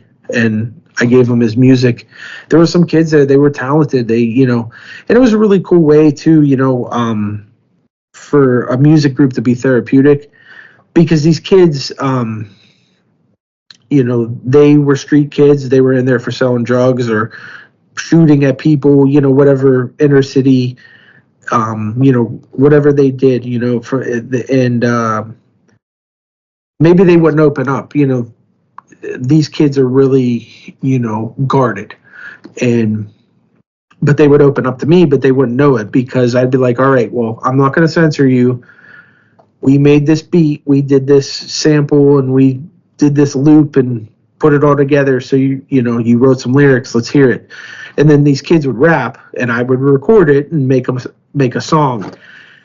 And in the songs, they would talk about their life. So you would find out like grandma raised them, parents left or parents passed away. Their uncle taught them how to cut drugs. Their older brother, taught them how to, shoot and blah, blah, blah. You find out all of this through their music, and it was actually ended up being a pretty cool therapeutic group. And, I did it up until they closed the facility, and I wasn't allowed to buy my equipment back. So I lost everything. I eventually got new stuff, but yeah, it was a really cool group. I have probably 60 songs on my laptop of songs that these kids did. It was a really cool thing. People in Harrisburg were talking about it, because state jobs, all come through Harrisburg, through the Capitol. And it was a really, really great thing for the kids. And then, they just closed the facility. Politics came into play, and the place closed, and it was kind of cool. One kid, he was like, I don't know if you remember me, but I did this, and this. And I was like, yeah, I got those songs. Don't worry, man. And then I was able to send it to him, and he was appreciative. And I mean, he's not a kid anymore. He's in his 30s. I mean, he was probably 18 when we had him, and he is, he said it was 2011. So that, yeah, he's young, early 30s. So they're not kids anymore. But yeah, so I did, but when I repurchased equipment, Techniques were what I had to get. There's other great turntables out there for scratching, but Techniques are, that's the go-to. Sorry, I get on these little side stories and these little tangents. No, that's pretty good. And actually, that's an interesting story to share there too, because I've always felt like, really, in any sort of politics, I think having that sort of music would actually really benefit society in general. So then I think it would reduce what you're seeing now with gun violence going around, let alone gang activity, like what you're seeing, what you said there, like Newcastle, Pittsburgh, Philly, Baltimore, Detroit, like those sorts of cities. So yeah, I've always felt like maybe that would be an interesting bill to pass, saying like, hey, let's do more of these quote unquote therapeutic sessions with music and see if that helps with the mental crisis, if we want to call it that. It was really weird. Some of my coworkers hated it. Like, you would have to, it's a prison, so it doesn't close, and you could call it a youth development center or whatever, but bottom line, it's a prison for kids. And we would go in a 311 shift, and, you do your routine where they had, because you're trying to teach these kids structure. These are kids that don't have structure in the streets. So you're trying to teach these kids structure, and, you do your routine, and then you go to dinner, and you come back, and they have free time. So that was in that free time we would do the music. And it's like my coworkers were, oh, that's dumb, blah, blah, blah. And I'm like, I'm literally taking half the cottage away from you, making your job easier, because there was certain rules, ratios and whatnot. If I was going to do my music group, I could only take like 6 kids, because I think the ratio was 6-1, 1 staff to 6 kids. And, I was literally taking, cottages were anywhere from like 10 to 20 kids. So I was taking, half to a third of the kids away, making somebody else's job easier. And they were still complaining that, oh, it's dumb. And I'm like, listen, but I was always respected. There was staff that got blindsided and got hurt, and, kids would attack them and stuff. Never happened to me. And, and I wasn't, one of those guys that got taken advantage of. I just, treated them with respect. And, there was a little part of it where they knew I was the music guy. And if you were, disrespectful to the music guy, you weren't getting in his group. So, but, they treated me with respect, and, I treated them with respect, and, we made music. And I went back and I listened to some of them when that kid reached out, and I was like, wow, these are actually pretty good. There was one where they used the keyboard. The one kid could play keyboard, so he used the keyboard. He laid a melody down with the keyboard. Somebody else made a beat with the keyboard. Somebody could actually sing, and then there was a couple rappers, and it was really good. I was like, wow, because you know how things don't hold up sometimes. Throughout years. And I was like, man, this isn't going to hold up. But those ones that he asked for, I was like, wow, those were really, really good. Good, man. I guess, is that still your main job today, or have you kind of like switched jobs? Oh, no, I'm a state worker, but I don't, it's not something cool like trying to help kids. I work in an office now, and it's just, I feel like, that scene with obviously I'm not built and ripped, but I feel like the guy from Incredibles when he's working in the office and he just looks miserable. That's what I feel like. But at night, when I don't have my kids, and I get to, actually, like where I'm at right now, I have this backdrop of like all my old t-shirts that were made into a blanket, but where I'm sitting is where the drums usually go, and I could see there's an amp, there's a PA, PA speakers are here, so I do enough music things outside of my 9 to 5 that make me happy. Playing music. I don't really know anything. I don't follow politics. I don't care about the debate. I don't care about anything like that. I don't watch the news, but I know, when new music is released, and I know, I know dumb things. I know what BPMs go with what songs have certain BPMs that what go with them, just as a DJ that plays music all the time, you start to, figure out, well, this song goes with this song, goes with this song, So, I know all that kind of stuff. I don't know anything else outside of that, but I do enough music stuff to make me happy that, my 9 to 5 could fuel my, my music obsession. Get you pumped for later tonight. So, all right. Huh? But nonetheless, thank you so much for what you do. I was going to say, it gets you pumped for later tonight. That's our deal. Yeah. So, all right. So, I guess, what sort of challenges, have you faced these days being a DJ? Oh, I don't know. Like, it's,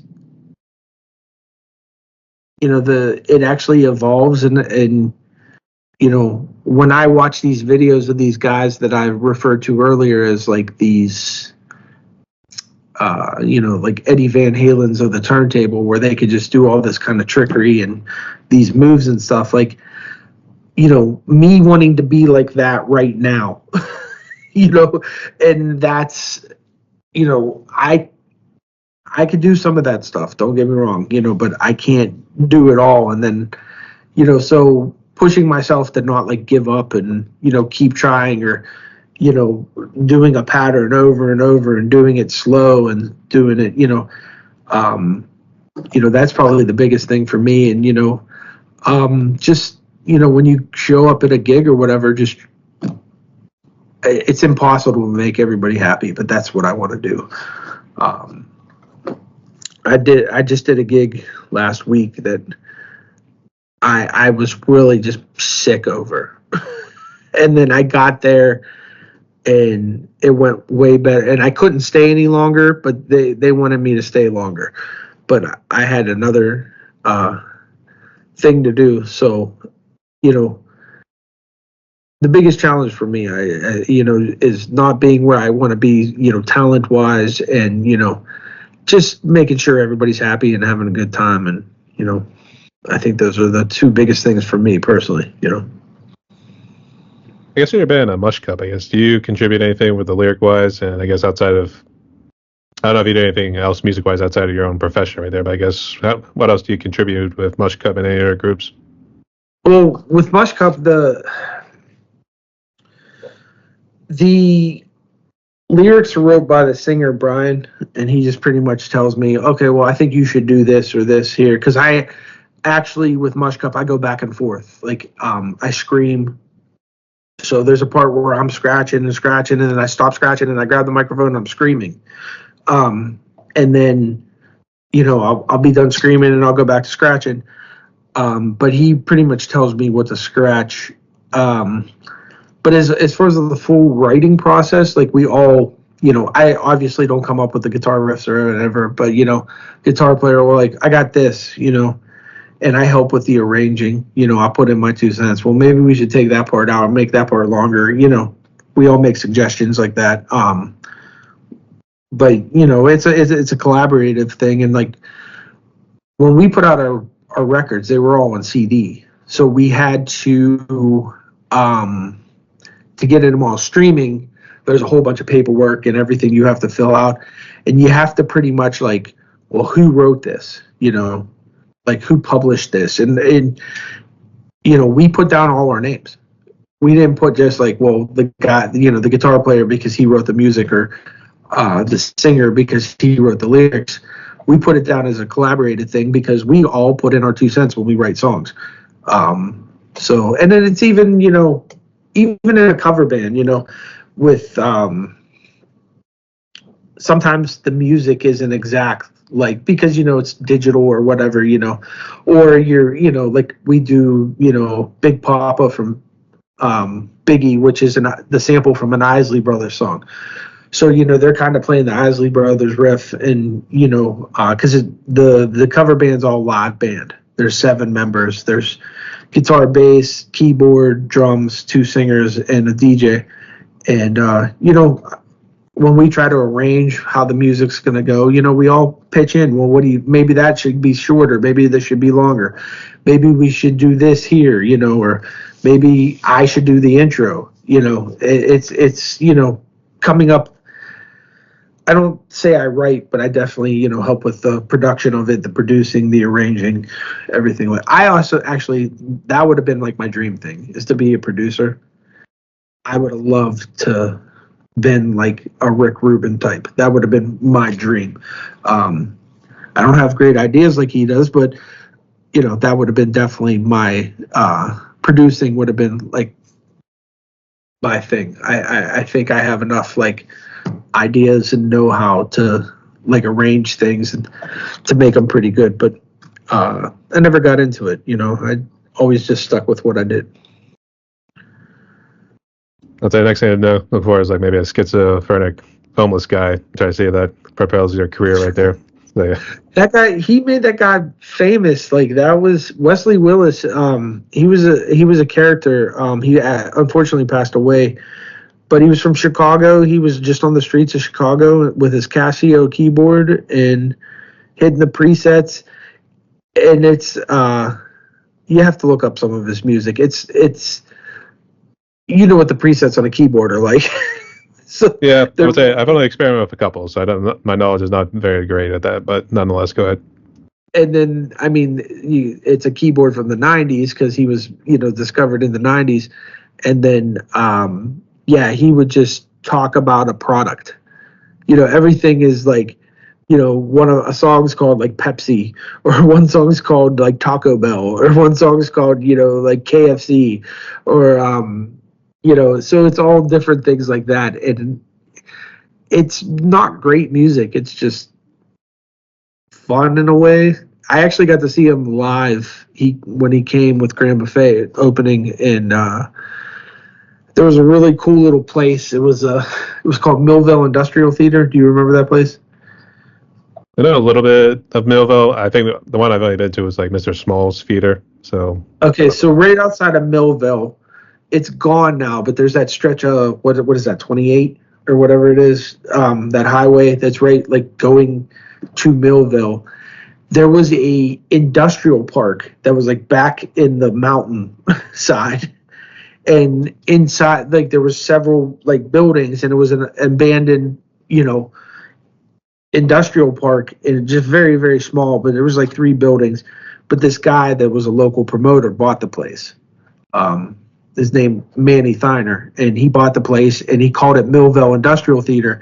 And pretty much the break room of this one, mill building became a club. And he would bring in, odd, weird stuff that he liked. Like I could swear, right? Yeah, you got First Amendment rights, so yeah, go ahead. All right. So like there's that metal band Anal Cunt. They played there. I got to see them there. I saw Hatebreed at Millville Industrial Theater. E-Town Concrete was touring, and they were sharing a drummer with Hatebreed, and Hatebreed was on Ozfest.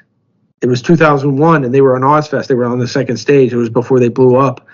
And since they were sharing a drummer, E-Town was booking shows in the major city around wherever Ozfest was playing. So Hatebreed showed up. I went to Ozfest, saw Hatebreed and like Nom Point or somebody, and I left because I wanted to go see E-Town. And then Hatebreed showed up, and they played in this small little place. I got to see Hatebreed twice in one day. Oh, and that was the other cool thing with Mush Cup. Back in the day, Mush Cup was sponsored by Jägermeister, and even though I'm a non-drinker, but the whole band drank. But Jägermeister used to have it was called the Unsigned Band Program, and what they did was they would give you like merch that would say Jägermeister and then have your band name. And anytime there was a Jaeger tour, you remember Jägermeister being like big into music, or that might be before your time, but I think it was. I do remember trying it, but I've never heard about this whole music thing that they do. But go ahead. yeah, they did. It was the unsigned band program, and the first major band they ever had was that band Lit. Remember Lit? You know. Oh yeah, Worst Enemy. Yeah.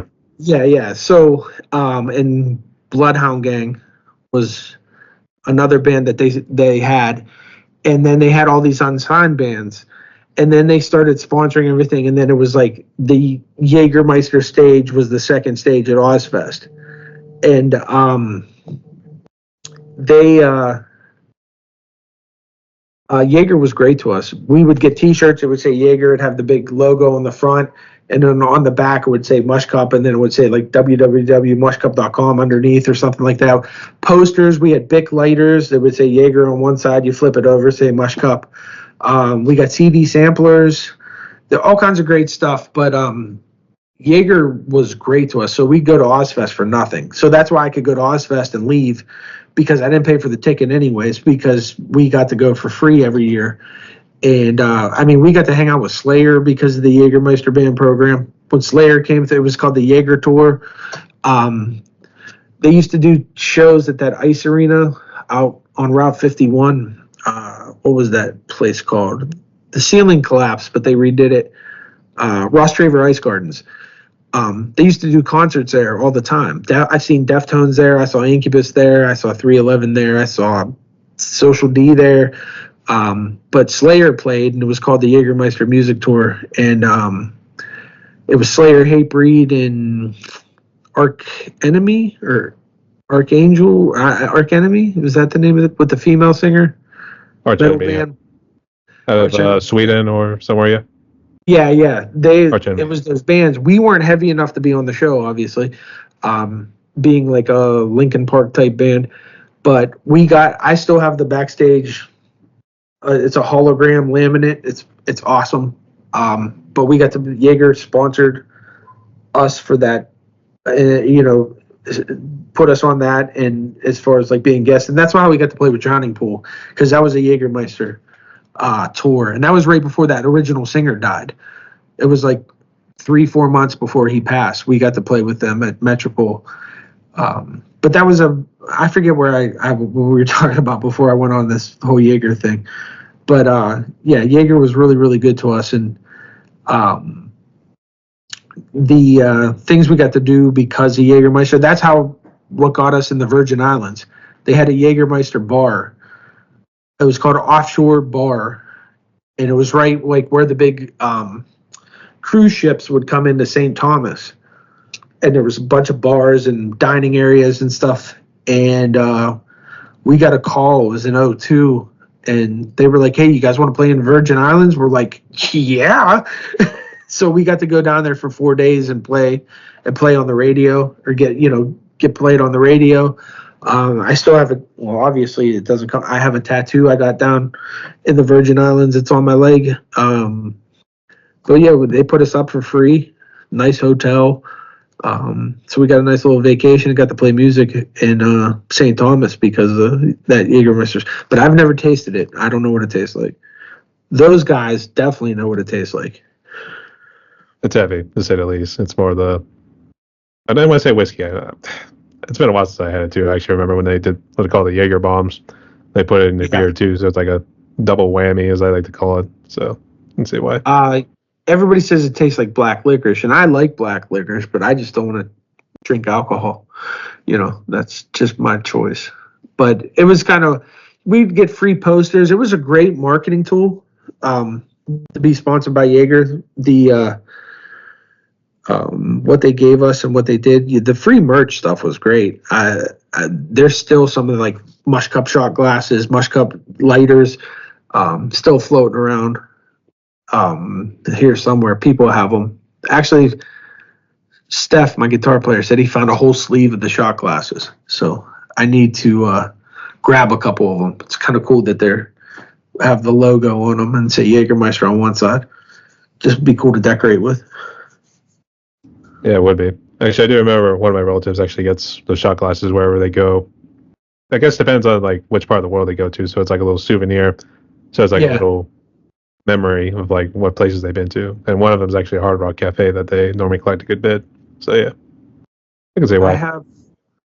I have ones upstairs that, because at first when it was just unsigned bands, and then Jaeger started sponsoring like national touring bands like Slayer, and I have a little shot glass that was has like Clutch on one side and Jaeger on the other, and what was the other band? It was somebody like Il Nino. Remember that new metal band, Il Nino? Yeah, they it was Il Nino and Jägermeister, and we got to play with them too because it's one of the Jaeger tours. Actually, the same one with Drowning Pool, but that was they were nice guys. It was cool to do those tours, you know. And there were some like production companies back in the day. They would always put us, you know, we kind of drew and we could sell tickets, so we opened, you know, Joker Productions used us a lot at Club Laga, and we played Graffiti and Metropole, and even the promoter Drusky, he would, I mean, we talked to him recently. I think he put us, you remember that band Jimmy's Chicken Shack? No, not ringing a bell.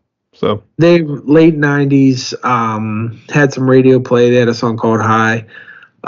We actually played with them multiple times, but every time they come through, they request us, even still to this day.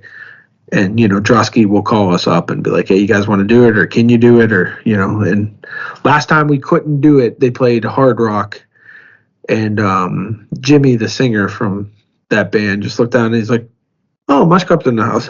I was like, wait, he remembers us? So it's always weird to me that he remembers us, but it's cool. that's good to hear. And I think you can safely say, like, I've seen it all. That those sorts of sayings you always hear people say. So I mean, Yeah, about it too. Okay. But yeah, we're actually almost out of time right now. But what's pretty okay. Fun questions right here. So I guess ready? Yeah, let's rapid fire. I'll try not to talk a lot. Yeah. Actually, it was good going on those changes here too. It was actually good to know more about your backstory. So it's good to see the good that you've actually done in the world here too. But to get to the fun questions right here, let's start with this one. I guess what's currently your favorite food? Food? I'm a pizza junkie, but I'm a pizza snob. You know, aficionado, yeah. What's that? I was gonna say pizza aficionado or whatever it is, or connoisseur, yeah. I don't know. I'm a big fan of like you know, I grew up in Beaver County, and if anybody knows anything about Beaver County, we have all those pizzerias with the square thick where they put the cheese on unmelted, and then you get it home and you lift it up and it's all melted and gooey because the heat, and, you know, like police station pizza and stuff like that. Those are like my favorites. So yeah, I'm a sucker for a good pie, good pizza pie, for sure. Next. All right. What is currently your favorite movie? Favorite movie currently? Yes. I mean, all-time favorite, you know, and I just, it doesn't matter, is the movie Clerks. Kevin Smith movie. So that movie came out in 94. It's directed by Kevin Smith, who did, you know, Jay and Silent Bob, Mallrats, Chasing Amy. He's a cult director. He's actually Silent Bob and Jay and Silent Bob. But the movie Clerks came out my senior year, and we actually got a copy of it because back then there was the video rental stores. And Blockbuster, yeah. Yeah, well, there was an independent one in Ambridge where I grew up, and it was like a family that we went to school with. One of the kids, she worked there, and she had a promo copy of Clerks. And she was like, we'd go in every Friday night. You know, we were 16, 17 years old, a bunch of kids hanging out. We'd go in, and she'd be like, you got to watch this movie. So the first time I ever seen Clerks, it scrolled across the bottom of the screen. This is promotional use only, blah, blah, blah. You know, that whole thing. And it was VHS, obviously, back then. And, yeah, this movie, I think I learned more about life from this movie than, you know, I learned from my parents or, you know, or anything. Clerks, it's basically takes place in a convenience store and a video store, and one guy just bitches all day. I'm not even supposed to be here. He comes in on his day off.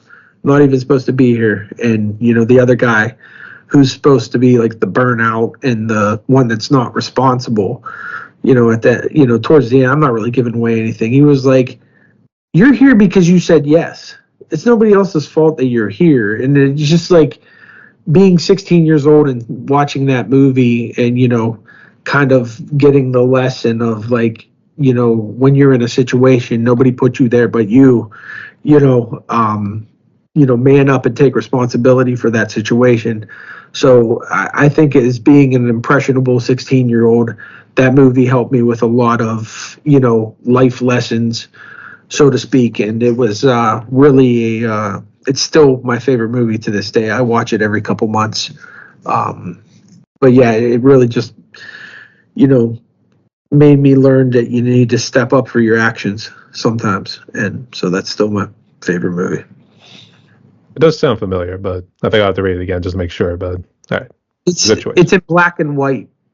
So, it was a real low budget. But it came out in 94, but it was still in black and white. A lot of my favorite elements are in there. There's, a lot of great bands on the soundtrack. There's hockey. I'm a huge hockey guy, so there's hockey references in it. They play hockey on the roof of the convenience store. But yeah, it really just taught me a lot about life and, bucking up and taking responsibility. And that's what I got from that movie. So yeah, you got to check it out. It's really great. Right, and then you'll go down the rabbit hole. Then there's Clerks 2, Clerks 3, Mallrats. They all tie in together. It's kind of like those movies like 16 Candles and all. They have there's kind of like references from the other movies. But yeah, there's all those movies tie in together because they all take place in Jersey, in like one town in Jersey. So Kevin Smith kind of made them go all together. But Clerks will never be dethroned. I say they were the Jersey Shore before the Jersey Shore and everything. Oh, but yeah, it's more like inner city Jersey. The suburbs, maybe. Yeah. Okay, fair enough. Okay. So I know you don't drink any alcohol, so congrats on that, and thanks for being a straight edge there too. But I guess in terms of non-alcohol, which one would you say is your favorite? Been drinking a lot of Liquid Deaths because I tried not to drink soda anymore. But so the Liquid Deaths are kind of cool. But I mean, I enjoy an Arnold Palmer. Half lemonade, half iced tea. Like, that's a great combo. It's weird because I don't like iced tea with lemon is like, but if you take 50-50, I don't know, it just tastes great to me. So I'm going to go with Arnold Palmer. Which one's the alcohol one? Long Island iced tea. Is it Long Island iced tea or something? No, I think it's still the same one, but I thought it was like they add vodka to it, and then I thought it was like another golfer name or something. Oh, maybe, but yeah, no, the Arnold Palmer I know. Like, you could get like, what's that, Arizona tea? You could get an Arnold Palmer and his pictures on the side of the can. But it's 50-50. They don't tell you that it's 50-50, but it's pretty much 50% lemonade, 50% iced tea, and it tastes amazing. So that will be my answer for that. Okay. At the end of the day, if it tastes good, that's all that matters. So yeah. And last fun questions right here. What would you say is currently your favorite song in the indie community and I guess in mainstream? I might have to look at my phone for this one. I guess while we wait, what social media are you on if you want to list it off real quick? Oh, no, I look at my Spotify to see what I've been playing. I've been like really stuck in the 90s and everything. So I don't know why, but lately I've been listening to. Do you remember the group Jamiroquai? So it was like a poppy, funky group in the early 2000s, late 90s, early 2000s. But if you would know the song, if you ever seen the dance sequence at the end of Napoleon Dynamite, that funky song. I mean, it's been a while since I actually watched Napoleon Dynamite. I do remember watching it, but it's not coming to mind.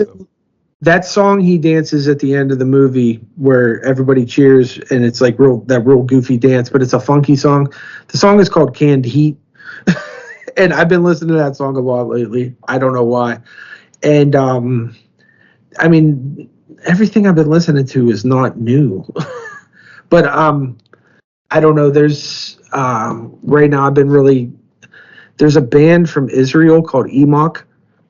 They're really bass driven kind of metal band. They have a song called Guilty that's really, really good.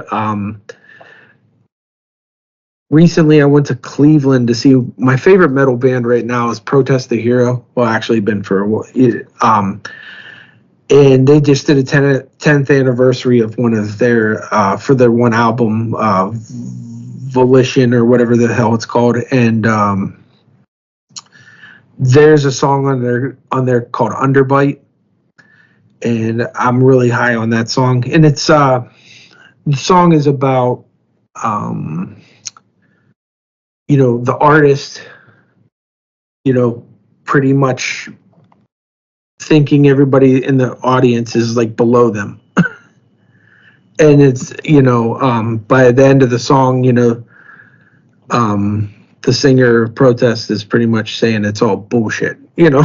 It's not that way. You know, how do you act like that when, if you think these songs mean anything to you, you know what I mean? Like, you know, and the line that I really like, because, you know, being in music, and you get this too, there's people with arrogance.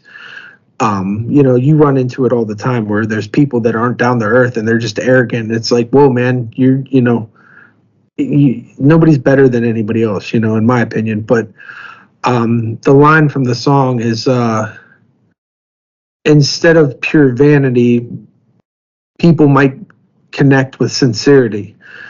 And I think that line really just sticks with me, even on the local level that we're all on. You know, I think a lot of people could, you know, lose that vanity and be more sincere.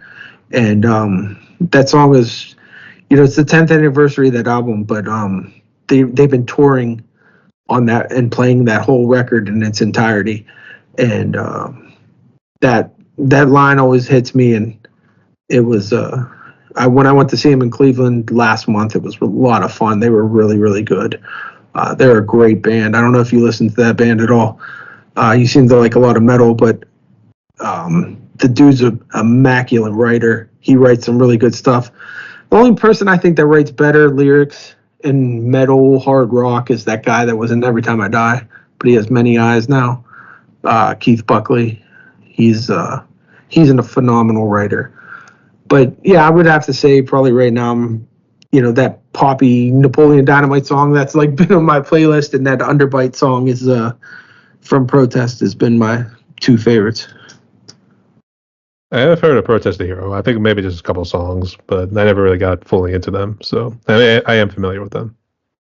I love that band. They're like a modern Iron Maiden, less theatric, you know, like just two guitars shredding, you know, the bass is good and heavy and groovy, and he sings a lot, not a lot of screaming. It's I think they're great. They're a great band. And I go to see him in Cleveland. You know, they didn't come to Pittsburgh, but I go see him in Cleveland. There's like, you know, 200 people there or whatever. And that's cool. You know, a lot of bands tour on that and stuff, but like, I'm just like, this band should be playing arenas. To me, I don't know. I think they're great. You know, I don't know why they're not. Like, you know, I think they should be way bigger than they are. Probably a personal choice, but we'll leave it up to them. So yeah, great choices nonetheless. So okay. Yeah, we have actually almost talked for about 2 hours right here, but I guess we are down to one more question. But I guess do you have any final words? I guess if you want to ask me any questions, go ahead. Well, I mean, you said you're a drummer. I mean, you got a project. You know, what are you doing these days? You know, I am a drummer, and I am actually putting together an EP with a friend of mine in Texas. He's part of his own little group, Waiting at the Bridge. And okay. Shout out to TJ, by the way. And we're actually playing what we're going to call it the Halloween. I'm going to call it album because we actually have done 2 songs already. So I think I want to include those songs in this upcoming album. So I do that when I'm trying to get like 2 other ones going. One is basically Nocturnal Emperor, and then Abysmal Fragment was going to be like another one. So those two are still on hold at the moment, but I am trying to get a good number of projects going. But I have collaborated with other indie musicians as well. Cool. I appreciate. What's that? I was going to say both drumming and I guess I do some vocals, mainly growls, that sort of style. So I'm mostly your death metal vocalist or guy, but sorry. Oh, okay, cool. Yeah, there's a bunch of really like great Pittsburgh metal musicians and metal bands out there right now.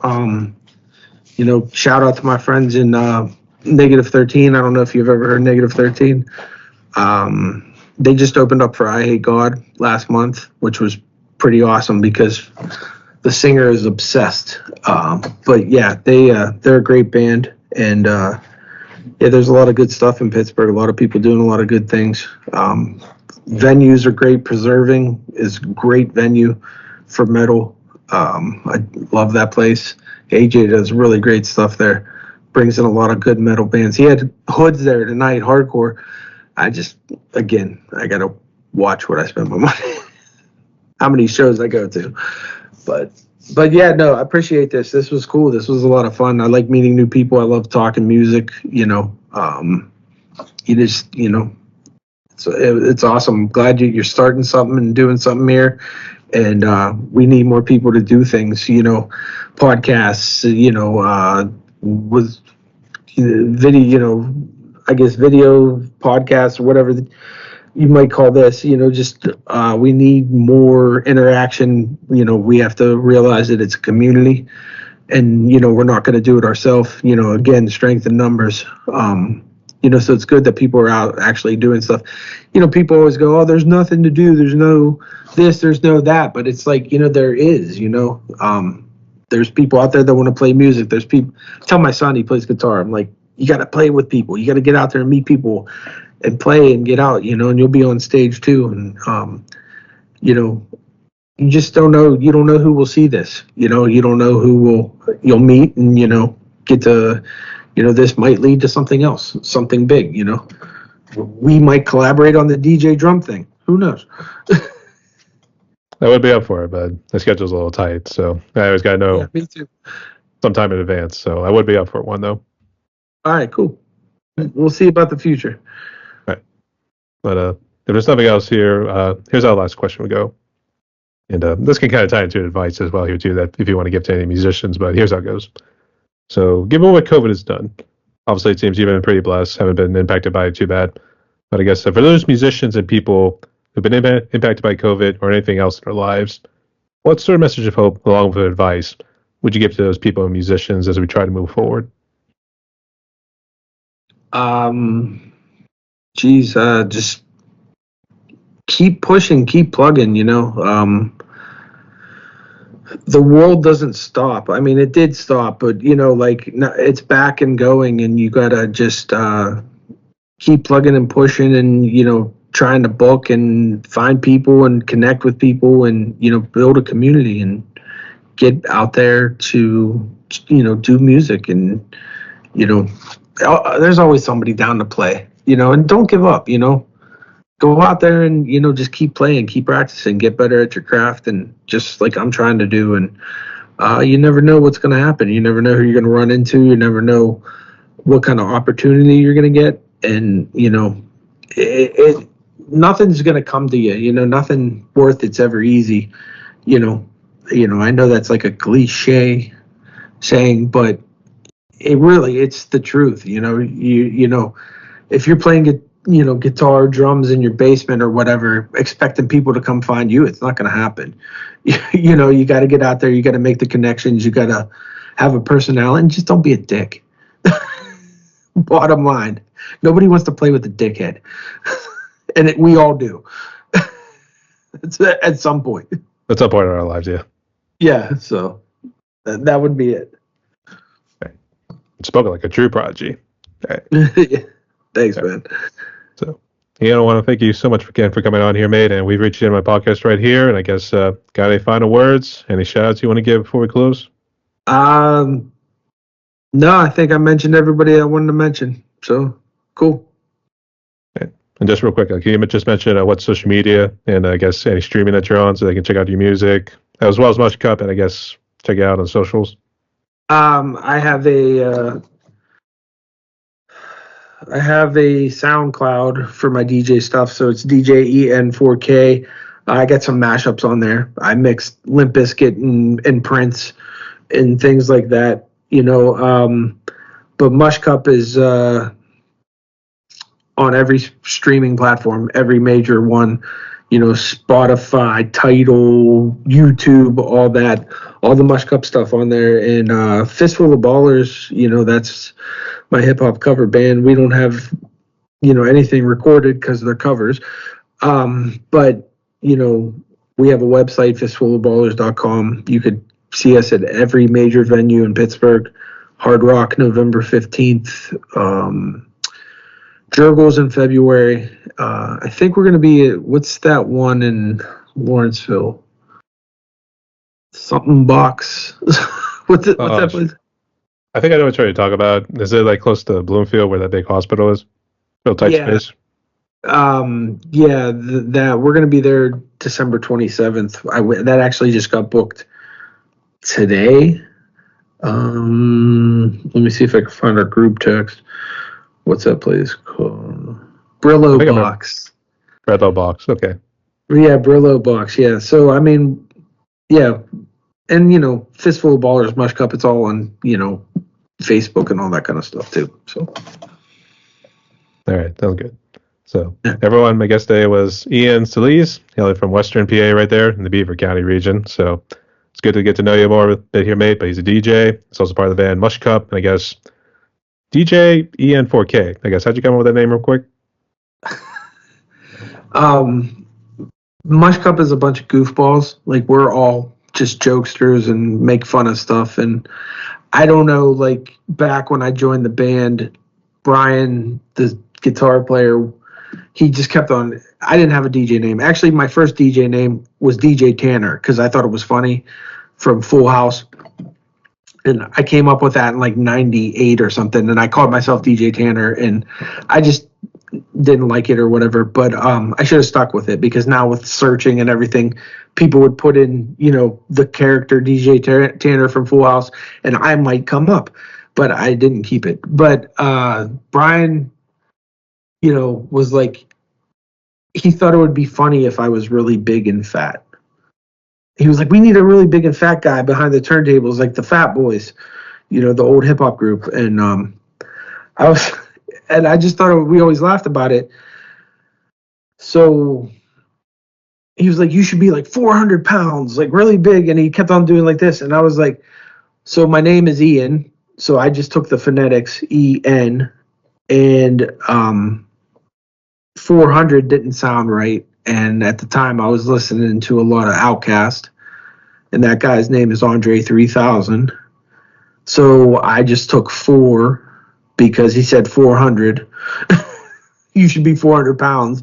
So I just came up with EN4K, EN4000, So I just kind of just don't do the 1,000 anymore. I just do 4K. But, K means 1,000. So EN4000. It's good quality too in terms of video production. So yeah, so it worked. All right, fair enough. Thanks so much for sharing that, mate. So, and everyone, make sure you go check him out on all socials. This guy's also at various concerts here too. He's also going to be playing at some venues here pretty soon. So make sure you go hit him up. Go check him out. This guy's kicking his ass out there too. So, Ian, thank you again so much again for coming on here, mate. So you stay safe because it's a crazy world out there. Oh God. Awesome. Thank you. Stay tuned, y'all. Yeah.